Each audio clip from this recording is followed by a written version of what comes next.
അനീഷ്, പ്രതാപന് അല്പം പോലും അസ്വസ്ഥത ഉണ്ടായിട്ടില്ലേ അദ്ദേഹത്തെ ഈ ഒരു സ്ഥാനാർത്ഥിത്വത്തിൽ നിന്ന് മാറ്റിയതിൽ? മുരളീധരൻ എത്തുമ്പോൾ എങ്ങനെയാണ് മുരളീധരനെ ഒരു സ്ഥാനാർത്ഥി എന്ന നിലയിൽ സ്വീകരിക്കാൻ ടി.എൻ. പ്രതാപനും അദ്ദേഹത്തോടൊപ്പമുള്ളവരും അണിയറ നീക്കങ്ങൾ നടത്തുന്നത്?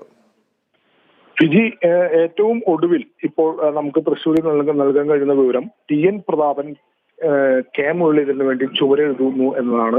തളിക്കുളത്താണ് DCC പ്രസിഡന്റ് ഉൾപ്പെടെയുള്ള പ്രവർത്തകരുടെ സാന്നിധ്യത്തിൽ ടി.എൻ. പ്രതാപൻ കെ മുരളീധരന് വേണ്ടി ചുവരെഴുതുന്നത്. പ്രതാപൻ ഈ വിഷയവുമായി ബന്ധപ്പെട്ട് കെ മുരളീധരന്റെ തൃശ്ശൂർ മണ്ഡലത്തിലെ സ്ഥാനാർത്ഥിത്വം സംബന്ധിച്ച് രാവിലെ പ്രതികരിച്ചത്, അതായത് കെ മുരളീധരന് വേണ്ടി തോളോട് തോൾ ചേർന്ന് പ്രവർത്തിക്കും, മുന്നിൽ നിന്ന് പ്രവർത്തിക്കും.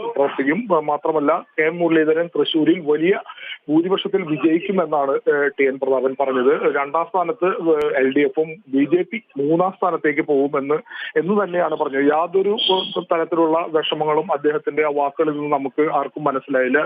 വിഷമം ഇല്ല എന്ന് തന്നെയാണ് നമ്മൾ മനസ്സിലാക്കുന്നത്.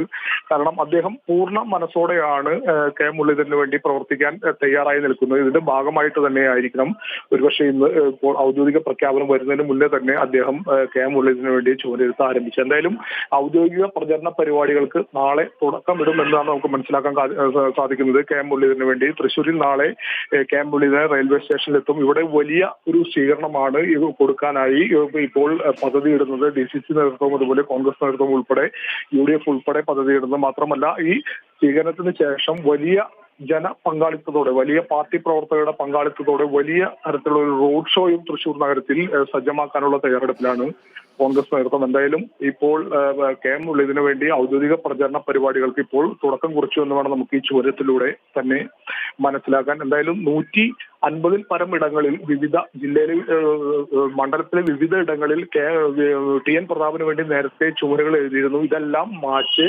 പുതിയതായി കെ മുരളീധരന് വേണ്ടി ചുവരെഴുത്ത് നടത്താൻ ഇപ്പോൾ അതിന്റെ തുടക്കം എന്ന വണ്ണമാണ് ഇപ്പോൾ തളിക്കുളത്ത് ചുവരെഴുത്ത്.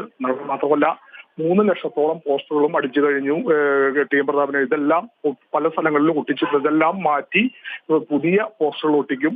അതുപോലെ തന്നെ മറ്റ് പ്രവർത്തനങ്ങളെല്ലാം തന്നെ മാറ്റി കെ മുരളീധരന് വേണ്ടിയുള്ള പ്രവർത്തനങ്ങൾ ആരംഭിക്കാൻ ഉള്ള ഒരു തയ്യാറെടുപ്പിൽ തന്നെയാണ് DCC നേതൃത്വം എന്ന് വേണം നമുക്ക് മനസ്സിലാക്കാൻ. ഫിജി. ശരി അനീഷ് ആന്റണി, തൃശ്ശൂരിൽ കളം മാറുകയാണ്. ടി.എൻ. പ്രതാപന് പകരം കെ മുരളീധരൻ എത്തുമ്പോൾ പോസ്റ്ററുകൾ പോലും മാറ്റിയൊട്ടിക്കേണ്ട അവസ്ഥ. അതിനിടയിലാണ് ടി.എൻ. പ്രതാപൻ തന്നെ മുരളീധരന് വേണ്ടി ചുവരെഴുത്ത് നടത്തുന്നത്.